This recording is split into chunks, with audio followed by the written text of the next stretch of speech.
I just installed the G sharp key on this horn, and the G sharp key is super important. What I was just checking before was to make sure that there was no movement between the posts going this way, and also there was no movement going this way. And this key has to be perfect for it to last a long time, because this one especially, compared to all these other keys going down this way and going up this way, this is the only one that's sprung shut when you're playing. The rest of these are open and you close them with your fingers.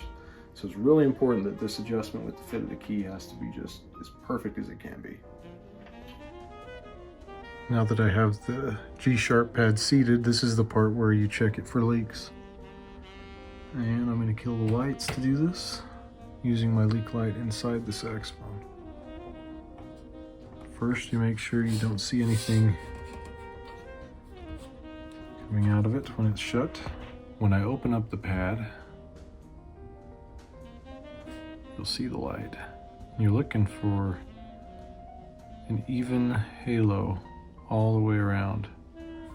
The light doesn't appear somewhere before it appears somewhere else. So over here on this side closest to me, the light starts right there, so that means I still have a little bit of adjusting to do on that pad to get it floated just like it should be. I've adjusted the pad just a little bit.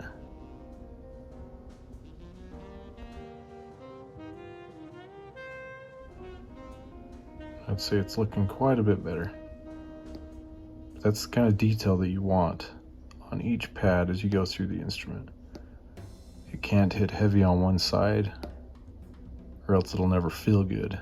It'll never play well, it'll never respond well if the pad is doing anything less than it's supposed to. With that key in place, I'm set up to go start padding this lower stack. These 4 pads, and sometimes you include the G sharp on it as well, but these 4 pads right here, F sharp, F, E, and D, are what we call the lower stack, because they are all hinged together on one rod, which starts here at this post, goes all the way through there, and then ends with the threads in that post. So that's the lower stack, and that's basically where I start on every sax I'm working on when I put the pads in and put the keys back together. I just put the F key on, and this is a good example of slop in the key mechanism. You can not only hear it, but you can see it if you look right there, that post to the hinge tube, sliding back and forth. I need to take that out by swedging the key, stretching it so that it isn't moving. A byproduct of doing that too is I'll also lose the back and forth play as well. So yeah, you can see that move in all directions. And this is a small thing. Most horns new from the factory have a little bit of this. But when I'm overhauling an instrument and mechanically rebuilding it, I want to take all of that out and make it into better than new condition. It takes a lot of time, but it's worthwhile in the end. Okay, 2 things to show you on the F. Number 1, I just completed the key fitting on it. And this key is good. You can't see any more of that wiggling back and forth or side to side. I had to tighten the hinge tube with my swedging tools. And I also have a pair of pliers to shrink these posts so that they grab the hinge tube rod a little bit tighter. And once you do that to the horn, wow, it just makes it feel brand new. Now I have not seated this pad yet, so I wanted to show you what this looks like. Sorry for the wobbling camera. Okay, this pad still has not been adjusted. And you can see, if I come to the side, it shuts sooner in the back, then you have to squeeze it down in the front. See right there, it stopped, but I still have light. That would be a very bad adjustment, and that would not feel good to the player under the fingers. Yeah, you can overcome it by squeezing hard, but you don't want to do that. The horn should be set up to play at the lightest touch possible. And so this right here is just not acceptable. I'm going to go through and seat that. Now, one caveat I will add to that though.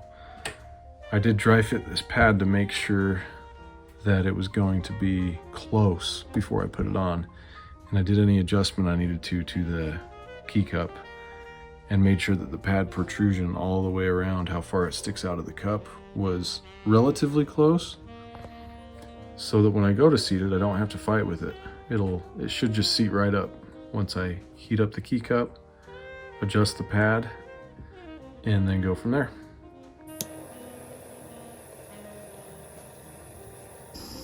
Got to warm up the shellac a little bit, and then I can get my pad slick in there and kind of wiggle it around.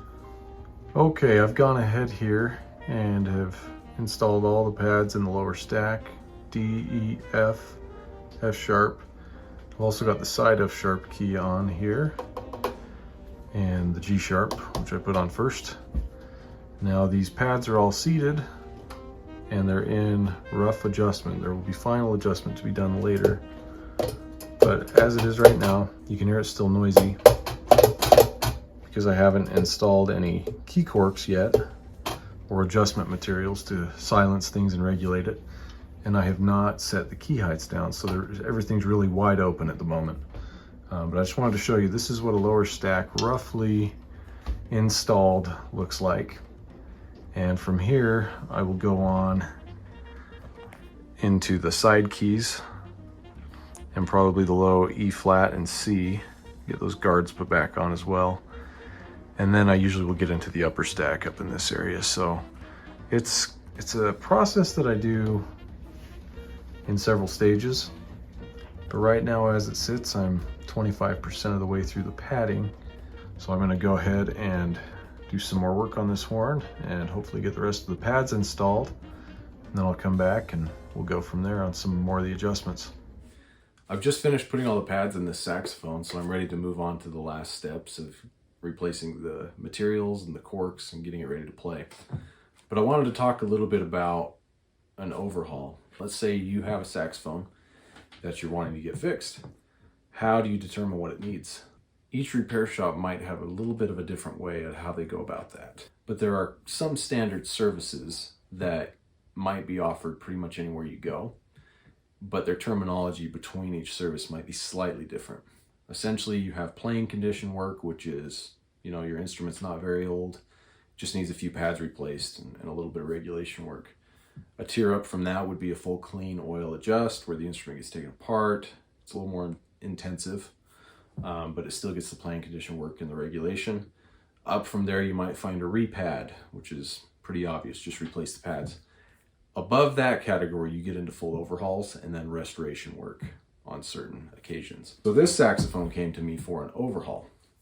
Now that might mean 10 different things at 10 different shops, but what it means if you're going to get your overhaul from me, first and foremost, the instrument's going to be completely taken apart, full disassemble and cleaning on the keys, the body, and the neck. And then the second thing that happens is all the body work gets done. I'm going to take out any major dents, straighten the body tube, and do any solder work if there's loose parts, posts, key guards, things like that that need to be fixed back onto the body. After that, you get into tone hole leveling, which is more of a case by case, brand by brand. There's some different approaches to tone hole filing. You'll take care of most tone hole issues during your body work. If you're doing that correctly, you'll be checking to make sure that tone holes don't have big impressions in them, and if they do, you can raise those up mechanically.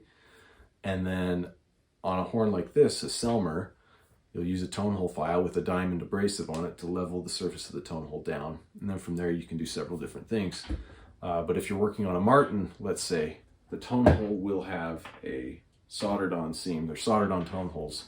So where the tone hole chimney meets the body, sometimes you'll find cracks in those, which will result in a leak in the body. So for that particular type of instrument, that's just an extra step, an extra procedure the repairman has to go through. If you're working on a Conn, an old vintage Conn saxophone from the 1920s through 1947, it will have what's called rolled tone holes, which have a little rim on the top there. It looks like a little round rollover. And those you're not supposed to file. There's a heated debate on that topic though, and I'm not going to get into that right here. But rolled tone holes, I'd go through a different process than I would on a standard raised extruded tone hole. After the tone holes are level, then you can replace the pads. And I went through a little bit of what the pad replacement procedure looks like. And that can also be a little bit different from repair tech to repair tech. After the pads are replaced, and that's the point again that I'm at on this horn, I'm going to go into replacing the key corks and the felts and any kind of silencing materials and things that make the horn feel really good under the fingers. This can also be done before padding. It can really be done whenever you want to do it, after the key work is done, but I like to do it after the padding. Once that's all done, you get into the final step of setting everything up, making sure it's regulated and adjusted to play the best that it can, and then you play test the horn. So that's where I'm going to go with this. So the next time that you see me, I'll have this horn completely regulated and adjusted, and I'll do a play test on it. We'll see how it is. This is a really nice horn, and it's always fun to see one of these horns through the process of an overhaul to where it didn't really play very well before, and then to play it for the first time after. It's pretty exciting. So here we go. I have just finished setting up this horn, getting it ready to go so I can play test it, getting my reed ready right here. And I've already played it about, I don't know, about a week ago. I got it dialed in about 95%, and then there was just a little bit more I needed to do to it.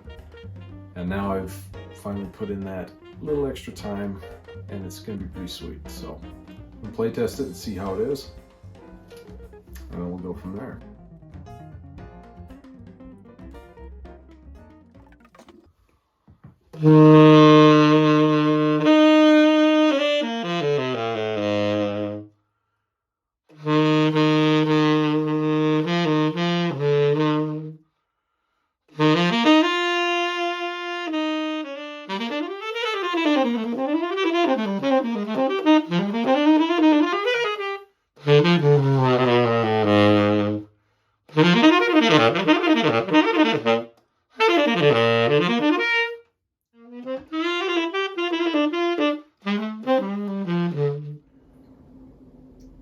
I just made one final adjustment to it. The neck fit was a little loose, so I expanded the neck tenon to fit better, and now that's sealing better.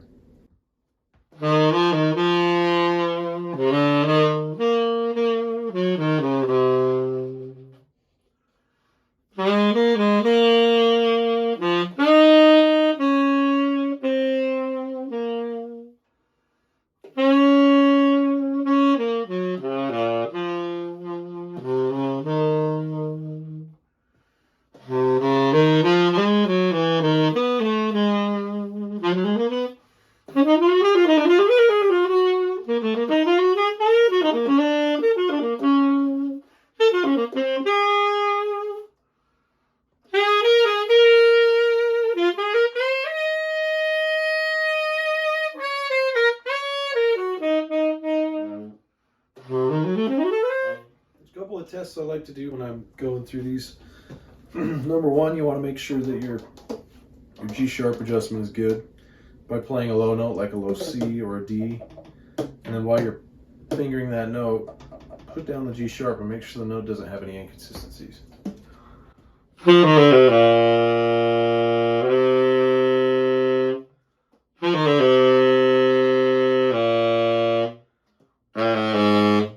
Good. That means I'm going to be able to get the low notes out when I go to play B flat or B or C sharp. Another one is checking the 1 and 1. You can play the 1 and 1 B flat fingering and then tap on the bis key here. And that feels good too.